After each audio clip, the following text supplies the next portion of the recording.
यहाँ पे हम लोग लास्ट टाइम पे केवल इतना सा किया था कि हमने डेटा स्टोर कराया था, फेच कराया था, बट उसको ब्लेड पे नहीं डिस्प्ले कराया था।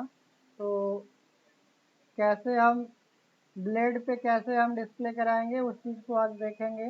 कंट्रोलर से व्यू पे कैसे डेटा भेजेंगे और वहाँ पे टैबुलर फॉर्म में कैसे अरेंज करेंगे उस चीज़ को समझेंगे। तो पहले प्रोजेक्ट ये हम लोग यहाँ से रन करा लेते हैं, देन उसके बाद यहाँ पे चलते हैं, देखते हैं। एक पेज बनाएंगे यहाँ पे हम लोग, जहाँ पे हमारा डेटा को पूरा फेच कराएंगे। दैट मीन्स जो हमारे पास ऑलरेडी रजिस्टर्ड यूज़र हैं उनकी लिस्टिंग हमें करानी है। तो वो हम कैसे कराएंगे, यहाँ से हम एक नया बना लेते हैं अलग से व्यू। इसके अंदर एक अलग से फाइल क्रिएट कर लेते हैं, user list dot blade dot php, user list dot blade dot php। यहाँ पे अगर हमें मेन्यू वगैरह लगाना था तो मेन्यू वगैरह अगर हमें लाना होगा तो वो भी हम लेआउट लास्ट टाइम पे हम लोगों ने डिस्कस किया था, वो @ यहाँ पे एक्सटेंड कर देंगे लेआउट को तो लेआउट आ जाएगा। बाकी इसमें अभी हम पहले देख लेते हैं कि यहाँ पे कैसे आएंगे। यूज़र लिस्ट एक हेडिंग दे देते हैं यहाँ पे, ऑल द रजिस्टर्ड यूज़र।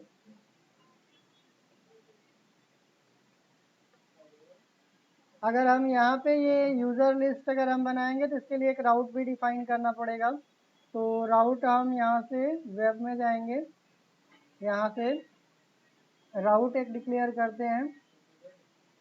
तो इसको हम यूज़र कंट्रोल, यहाँ पे हम लोगों ने एक बनाया था ऑथ कंट्रोलर करके, तो इसी के अंदर ही मैं बना देता हूँ एक और फंक्शन।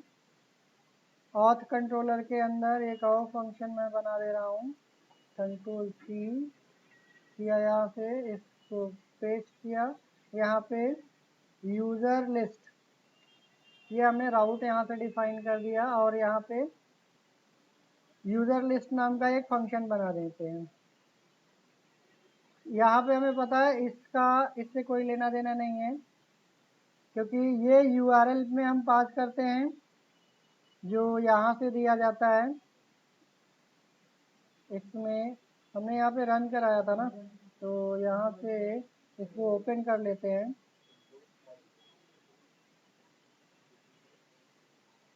सर ये थोड़ा कंफ्यूजन नहीं हो जाएगा, यूजर लिस्ट और यूजर लिस्ट एक क्लास हो गई और एक वो हो गया, फंक्शन हो गया, एक फंक्शन हो आप गया और इसका एक यूआरएल नाम हो दे गया, दो, थोड़ा सा। इसीलिए तो बोल रहा हूँ, इसका कोई मतलब नहीं है, आप दोनों में से कुछ भी दे सकते हो। आप यहाँ पे यूज़र हाँ, डिटेल दे थोड़ा दो, चेंज कर दो यूजर लिस्ट से। वो आप अपने कन्वीनियंस हाँ ये अकॉर्डिंग सही दे है, ये सकते हो। सही है, ये सही है, ये सही वो है। सही क्या है गलत क्या है आप अपने हिसाब से डिसाइड कर लो। सिर्फ ये मेरा कहना था, ये राउट है, ये फंक्शन का नेम है, ये ऑलरेडी हम लोगों ने डिस्कस कर रखा है, तो इसमें कंफ्यूजन नहीं होना ओके सर। चाहिए। अगर अभी भी कंफ्यूजन हो रहा है तो उस चीज़ को प्रैक्टिस करिए, तब जा करके वो कंफ्यूजन निकलेगा कि कंफ्यूजन हो रहा है बिल्कुल नहीं सर, हो रहा सही है। कह रहे हैं। तो इसको यहाँ से मैंने ये जो रन कराया था इसको इधर से ओपन कर लेते हैं, और यहाँ पे हमने दिया था यूज़र लिस्ट, तो यूज़र लिस्ट इसमें से पास करते हैं राउट। अभी यहाँ पे केवल एक user list does not exist. अच्छा, इसमें हमने राउट यहाँ पे देखिए यूज़र डिटेल हमने यहाँ पे डाल दिया है, और ये क्या कर रहा है, राउट हमारा इसको एक्सेस करने का प्रयास कर रहा है, और यहाँ से हमें ये फंक्शन मिल नहीं रहा है, तो हमें ये फंक्शन हमें इस कंट्रोलर के अंदर बनाना पड़ेगा। तो हम चलते हैं ऑथ कंट्रोलर के अंदर, और यहाँ पे एक फंक्शन बनाते हैं पब्लिक, और फंक्शन का नेम हमने क्या दिया था, यूज़र डिटेल। तो फंक्शन का नाम हमने यहाँ से यूज़र डिटेल दे दिया, और इसी के अंदर हमें क्या करना है, उस यूज़र्स की डिटेल को डिस्प्ले कराने से पहले हम उसके व्यू पे लेके चलते हैं। तो हम यहाँ से रिटर्न कराएंगे, और रिटर्न में यहाँ पे व्यू को रिटर्न कराएंगे। तो व्यू में हमने नाम क्या दिया था, user list, user list dot blade हमने यहाँ पे बनाया था। इसमें व्यू के अंदर यूजर लिस्ट डॉट ब्लेड, तो यहाँ से हमने ये व्यू का नाम दे दिया। सेव करते हैं और इसको फिर से रिफ्रेश करेंगे तो ये हमारा ऑल द यूजर लिस्ट ये आ जाएगा। तो अब हमें यहाँ से क्या करना है, वो सारा डेटा हमें फेच करके यहाँ पे पास करना है। तो सारा डेटा फेच कैसे करते हैं, अगर हमें याद हो तो सारा डेटा हम लोगों ने यहाँ से रिक्वेस्ट फंक्शंस का, यहाँ पे रिक्वेस्ट क्लास का यूज किया था। तो यहाँ से हम क्या करेंगे, रिक्वेस्ट क्लास का किया था तो हम भी यहाँ से रिक्वेस्ट क्लास इसमें पास करेंगे। लेकिन ये जो रिक्वेस्ट क्लास है अगर हम देखें तो यहाँ पे ये लॉगिन वाले का हमने यहाँ पे काम किया था, और एक हम लोगों ने यूज किया था रजिस्ट्रेशन के लिए। तो रजिस्ट्रेशन के लिए ये हमने यूज किया था रजिस्ट्रेशन साइन अप फंक्शन। तो यहाँ पे चाहे तो आप इसी में से रिडायरेक्ट भी करा सकते हो। अगर हमें रिडायरेक्ट कराना रहेगा तो हम रिडायरेक्ट भी करवा सकते हैं। कैसे कराएंगे देखिए, अगर हमें यूज़र डिटेल यहाँ से हम डायरेक्ट रिडायरेक्ट करा सकते हैं। रिडायरेक्ट नाम का एक फंक्शन इसमें मिलेगा, और कौन से रूट पे हमें रिडायरेक्ट कराना है वो हमारे पास यूज़र लिस्ट, ये हमारा हो जाएगा रिडायरेक्ट। तो यहाँ से हमारा कहाँ पे रिडायरेक्ट करेगा, इस यूआरएल पे रिडायरेक्ट करेगा, और ये यूआरएल फिर कहाँ पे रिडायरेक्ट करेगा, यूज़र डिटेल वाले पे रिडायरेक्ट करेगा। तो यहाँ से ये जाएगा इसमें और ये फिर रिडायरेक्ट करेगा यहाँ पे। तो हम एक्चुअली में क्या करेंगे, रजिस्टर्ड करेंगे इसको, हम डायरेक्ट वहाँ से कॉल नहीं कराएंगे। जैसे हम यूज़र को साइन अप कराएंगे, साइन अप कराने के बाद यहाँ से हम क्या करेंगे, उस सारे यूज़र्स की लिस्ट दिखाना चाहते हैं डायरेक्टली। जैसे वो रजिस्टर्ड करेंगे यूज़र्स को, ऑटोमेटिक क्या करेगा, उसके सामने ऑलरेडी जितने यूज़र पहले से रजिस्टर्ड हो चुके होंगे उनकी लिस्ट हमें दिखानी है। खुद का रजिस्ट्रेशन करेगा और उसके बाद क्या करेगा, यहाँ से उसके साथ में और भी यूज़र की लिस्ट यहाँ पे शो हो जाएगी। तो यहाँ पे हमें क्या करना रहेगा कि इसी में रिडायरेक्ट करेंगे, हमारा यहाँ पे आ जाएगा, और यहाँ पे आएगा तो हमारे पास ये हमारे पास फंक्शंस था। अगर आपको याद हो तो हम यहाँ से फंक्शंस को ऐसे यूज किए थे। एक क्लास थी हमारे पास रजिस्ट्रेशन वाला, जिसको हमने मॉडल बनाया था यहाँ पे, और इस टेबल का डेटा हमने यहाँ से फेच किया था, और किसके थ्रू, इस फंक्शन के थ्रू, क्योंकि हमने इनहेरिट किया था कौन सा क्लास, मॉडल, और इस मॉडल क्लास के अंदर ये हमारा ऑल फंक्शन था। ये हम लोगों ने पहले भी डिस्कस कर रखा है। तो ये सारा का सारा यूज़र का लिस्ट हमें यहाँ पे दे देगा, और उसके बाद फिर यहाँ से हम क्या करेंगे, इसको कॉम्पैक्ट करना है तो dollar data data is equal to compact function का यूज करके सिंगल कोड में यूज़र्स को हम यहाँ पे पास कर देंगे। और उसके बाद यहाँ से अगर हमें डाटा को भी भेजना है तो विथ फंक्शन का यूज करके हम इसके अंदर क्या करेंगे, डॉलर डाटा को पास कर देंगे। तो ये हमारा डॉलर डाटा क्या होगा, सारा का सारा डाटा इसमें पहले तो फेच करेगा ये वाला फंक्शन, और उसके बाद फिर यहाँ से इसको हमने कॉम्पैक्ट कर दिया। कॉम्पैक्ट करने का मतलब अगर हमारे पास मल्टीपल वेरिएबल्स होते, मल्टीपल ऑब्जेक्ट होते तो हम यहाँ पे कॉमा लगा करके पास कर सकते थे, बट अभी सिंगल ऑब्जेक्ट है तो सिंगल ऑब्जेक्ट के लिए भी हम यहाँ से कॉम्पैक्ट फंक्शन यूज करके यहाँ से इसके साथ हम वहाँ पे डेटा भेज सकते हैं। तो इस वाले ब्लेड वाले में यहाँ पे हमें वो डाटा मिल जाएगा। डाटा कैसे मिलेगा, इसमें हमें डॉलर यूजर्स नाम से था, इसको हम सेव करा देंगे और यहाँ से हम डिस्प्ले कराएंगे।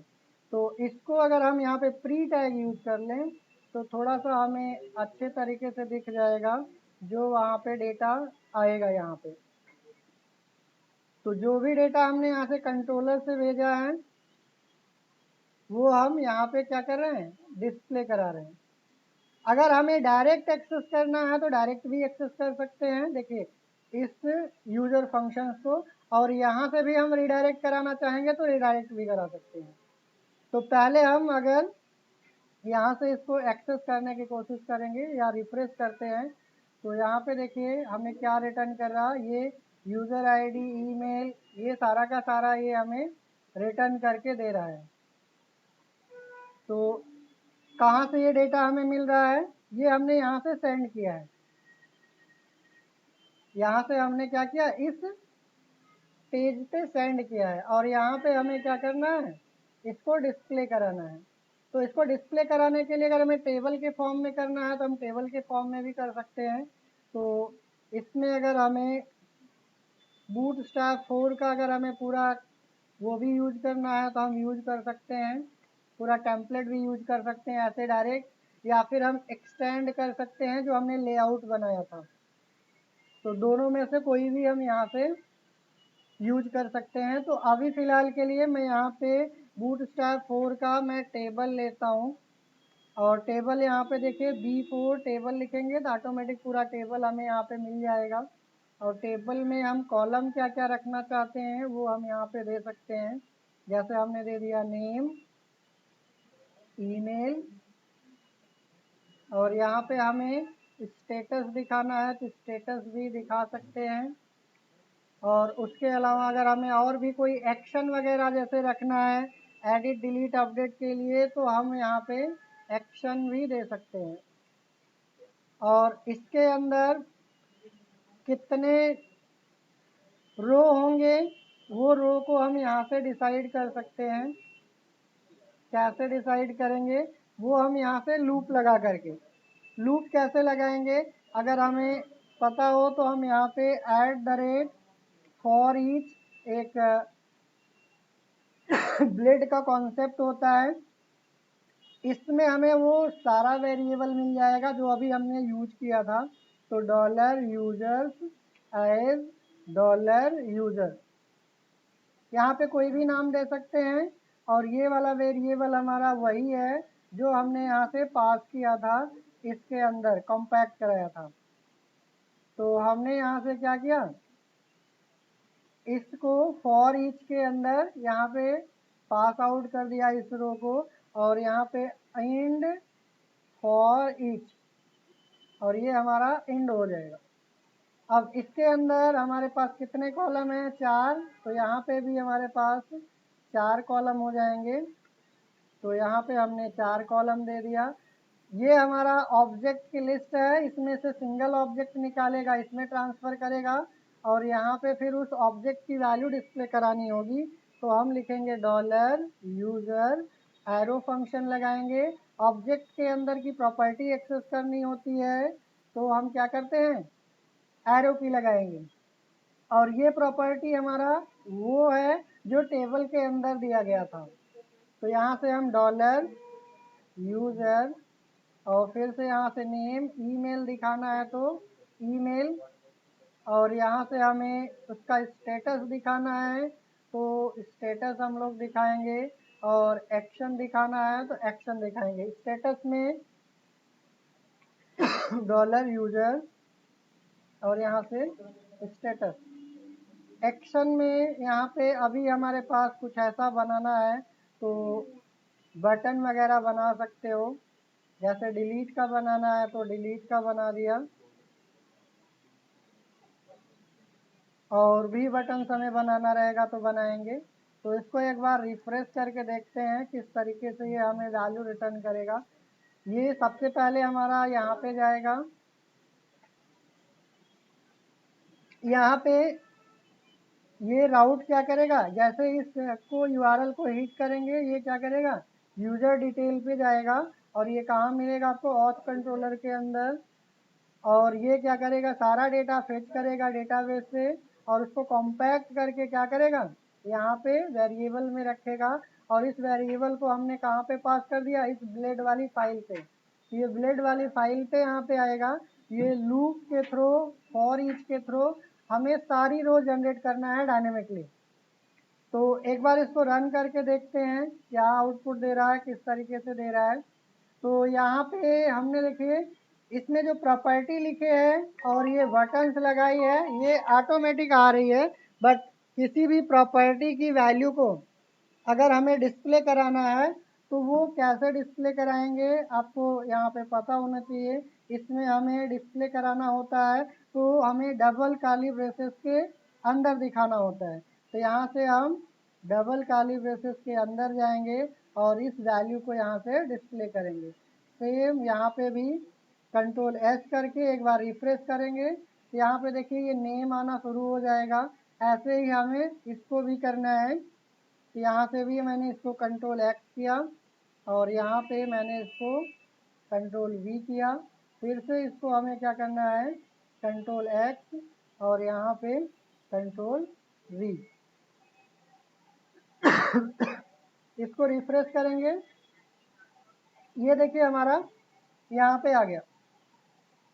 तो इसमें हमें स्टेटस में एक्टिव और इनएक्टिव अगर हमें दिखाना है तो इस चीज़ के लिए हमें क्या करना पड़ेगा, यहाँ पे चाहे तो आप कंडीशंस भी लगा सकते हो।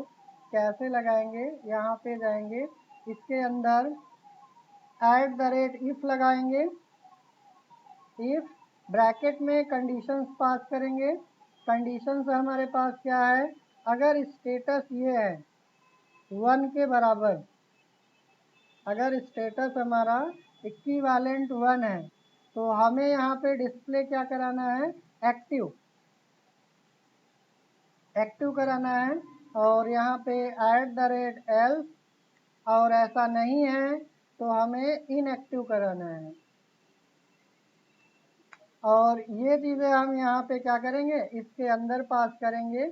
अगर स्टेटस 1 है तो एक्टिव, अदरवाइज इनएक्टिव। तो इसमें देखिए अभी इसके अकॉर्डिंग सारे 1 हैं, तो यहाँ पे कुछ मिसिंग हुआ है। क्या मिसिंग हुआ है, लाइन नंबर 35 पे चेक करते हैं। फॉर ईच के साथ यहाँ पे @ अच्छा हाँ, यहाँ पे हमने फिनिश नहीं किया। एंड इफ होगा ना, ये हम यहाँ पे मिस कर रहे थे। इसको फिर से रिफ्रेश करते हैं, ये देखिए हमारा यहाँ पे एक्टिव एक्टिव एक्टिव। तो ये एक्टिव के लिए इनएक्टिव भी करना है तो अगर हमें यहाँ से लोकल होस्ट पे जा करके php my admin में जहाँ जहाँ पे डिफ़ॉल्ट वैल्यू 1 है उसको अगर हम 0 कर देंगे तो 0 1 के अकॉर्डिंग हमारा एक्टिव और इनएक्टिव आने लगेगा। तो यहाँ पे चलते हैं डेटाबेस। डेटाबेस में हमने दिया था डेमो लारावेल और इसके अंदर हमने एक टेबल बनाई थी रजिस्ट्रेशन नाम का, और इस टेबल के अंदर हमने ये स्टेटस दे रखा था। तो मैं किसी का स्टेटस मैं 0 से 1 कर दे रहा हूँ और ये अपडेट हो गया है। फिर यहाँ से मैं इसको रिफ्रेश करता हूँ तो यहाँ पे देखिए ये इनएक्टिव हो जाएगा। बाकी इसमें अगर आपको थोड़ा सा कुछ क्लासेस वगैरह लगानी है, थोड़ा सा अच्छा दिखाना है तो आप स्पैन लगा सकते हो। स्पैन लगा करके यहाँ पे क्लास लगा दो। क्लास में अगर बूटस्ट्रैप की क्लास आपको पता है तो आप बीजी इन्फो लगाना है तो इन्फो लगा दो और यहाँ से इसको स्पैन को क्लोज कर दो। और ऐसे ही सेम अगर आपको इनएक्टिव के लिए करना है तो इसमें भी आप स्पैन लगा दो। इसमें भी क्लास, क्लास में अगर हमें बैकग्राउंड कलर देना है तो बीजी, डेंजर देना है तो डेंजर। और यहाँ से हमने इसको स्पैन को क्लोज कर दिया और इसको हम यहाँ से सेव करेंगे, फिर से इसको रिफ्रेश करेंगे तो ये थोड़ा सा हमें कुछ इस तरीके से मिल जाएगा। इसको हम डेकोरेट करना है तो वो भी हम सारी चीज़ें कर सकते हैं। बाकी इसमें डिलीट का देना है तो डिलीट में भी आपको यहाँ पे भी क्लास वगैरह लगानी रहेगी तो लगा सकते हो। और इस पे एक्शन हमें देना है तो वो भी आप लगा सकते हो। एक्शन में ahref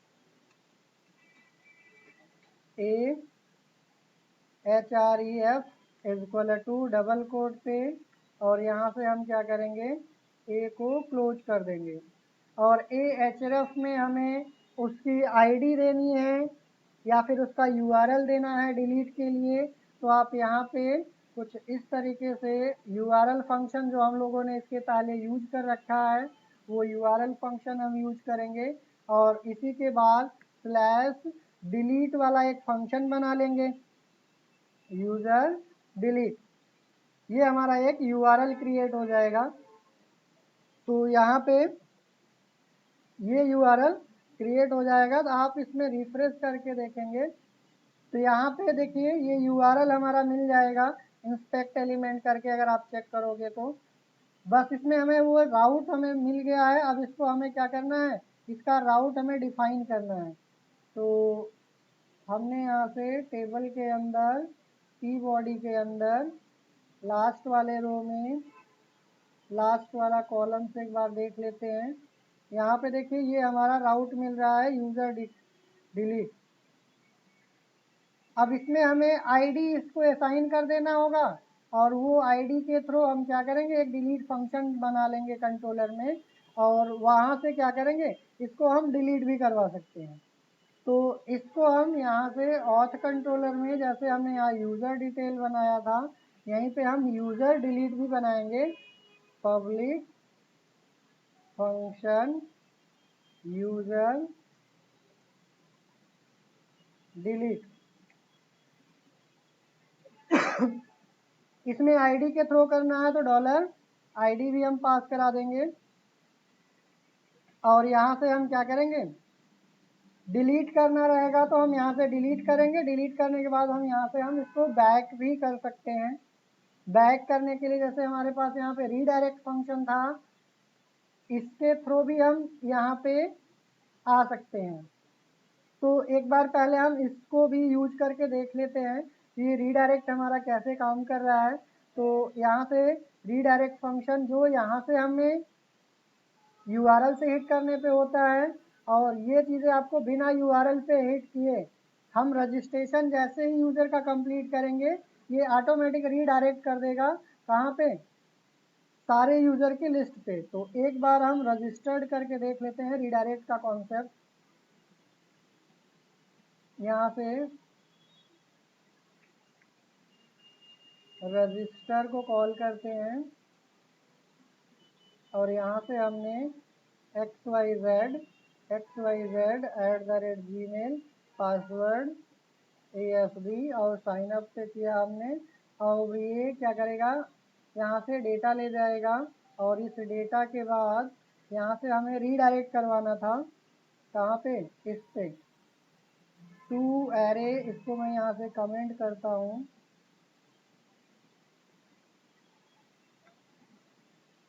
इसको कमेंट करता हूँ। सेव करने के बाद हमें क्या कर देना है, यहाँ से रीडायरेक्ट करना है।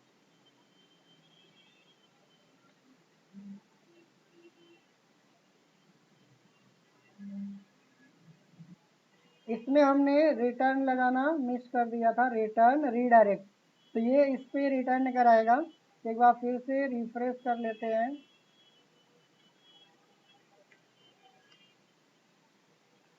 ये हमें देखिए फिर से यहाँ पे भेज देगा। तो इसको हमें क्या करना है, अगर हम रजिस्टर्ड करेंगे तब पर भी हो जाएगा। रजिस्टर्ड यहाँ से jkl@gmail.com किया, AS और जैसे साइन अप कंप्लीट होगा डेटा इंसर्ट होगा और उसके बाद फिर से यहाँ पे रिडायरेक्ट भी कर देगा। तो रिडायरेक्ट फंक्शन हमारा क्या कर रहा है, यहाँ से रिटर्न कर दे रहा है इस पर्टिकुलर यूआरएल पे और जैसे ये पर्टिकुलर यूआरएल पे जाएगा तो फिर से यहाँ भेजेगा और ये फिर से दोबारा हमें यहाँ पे भेजेगा। तो आप डायरेक्ट यूआरएल के थ्रू भी हिट करवा सकते हो और किसी भी कंट्रोलर के थ्रू भी हम उसको पर्टिकुलर यूआरएल पे रिडायरेक्ट करवा सकते हैं कुछ रिडायरेक्ट फंक्शन की हेल्प से। और यहाँ से इसमें अगर इसकी ऑफिशियल साइट पे अगर हम देखेंगे तो यहाँ पे रीडायरेक्ट के कुछ ऐसे आपको मिल जाएंगे। जैसे यहाँ पे बैक फंक्शन है आपका, बैक फंक्शंस भी हम यूज कर सकते हैं।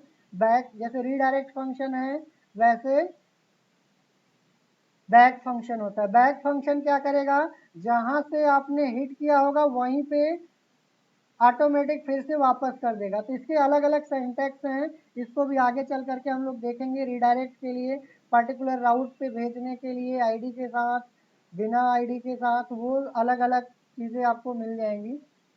तो इसमें अगर हमें बैक करना रहेगा तो सीधे सीधे हम रिटर्न बैक कर देंगे तो बैक पे चला जाएगा। मीन्स जहाँ से आप यहाँ से आप हिट कर रहे थे रजिस्टर्ड वाला, तो रजिस्टर्ड पे दोबारा वापस कर देगा। देखेंगे हम लोग यहाँ पे जैसे डिलीट का जब हम कंप्लीट ऑपरेशन करेंगे नेक्स्ट सेशन में, डिलीट का, एडिट का, तो उस केसेस में हम क्या करेंगे कि डिलीट करेंगे कंट्रोलर से जा करके और फिर से वापस आ जाएंगे सेम इसी पेजेस पे। तो इसमें आपको बहुत इजी तरीके से मैनेज करने के लिए मिल जाएगा। तो एक बार चाहे तो ये रीडायरेक्ट वाला भी करके देखिएगा, और इसको हम कैसे कंट्रोलर से डेटा को फेच करेंगे और उसको व्यू पे कैसे लेके आएंगे वो एक बार चेक करके देखिएगा। देन उसके बाद हम लोग इसमें देखेंगे कि बटन के क्लिक इवेंट पे कैसे हम क्या करेंगे, डिलीट और एडिट या फिर ऐड कैसे कराएंगे बटन के क्लिक इवेंट से। तो वो भी हम लोग नेक्स्ट सेशन में डिस्कस करेंगे।